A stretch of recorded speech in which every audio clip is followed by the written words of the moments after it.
Hi everyone. So I'm still undecided on what I'd like to write my dissertation on, but I've written about the Scots-Irish and Scottish immigrants in America for several different occasions, and I'm pretty familiar with the topic.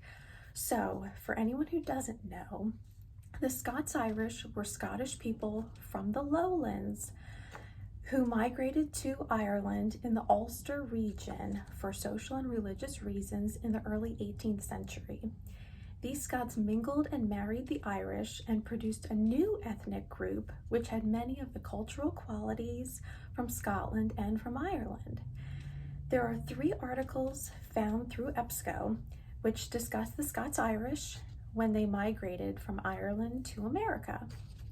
William Copley, in his article, Scotch-Irish Settlers in New Hampshire, 1719 through 1776, discussed the size of the immigrant group in the 18th century.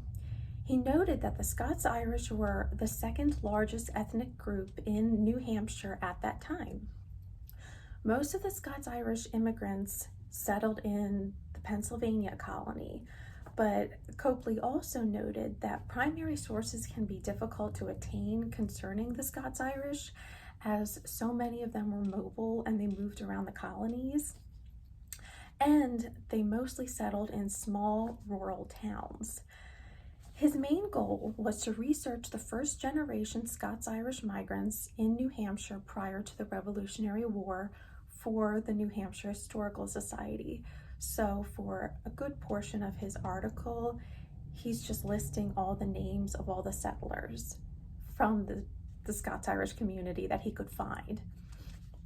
Kevin Yeager, in his article, Reverend John Elder, An Identity in the Pennsylvania Backcountry, discussed the letters of Reverend Elder in relation to the strained relationship between the Pennsylvania backcountry Scots-Irish settlers and the Native Americans in that area.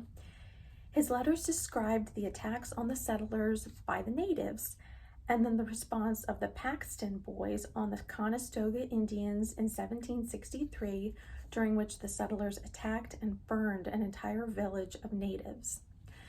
Yeager explored how the Pennsylvania Quakers blamed all of the bloodshed from both sides on the Scots-Irish, despite the fact that many Quakers held political power and they created many laws which restricted the Native Americans, and that really exacerbated this whole situation. Yeager believed that the treatment of the Scots-Irish and the Native Americans by the Quakers produced a complex hatred between the two ethnic groups. And lastly, Alan Crozier argued that the Scots-Irish influenced the American English language in that some of their vocabulary is still used today in certain parts of the United States, in his article, The Scots-Irish Influence on American English. The speech of the Scots-Irish was distinctive in that it was a blend of both Scottish and Irish terminology and vocabulary.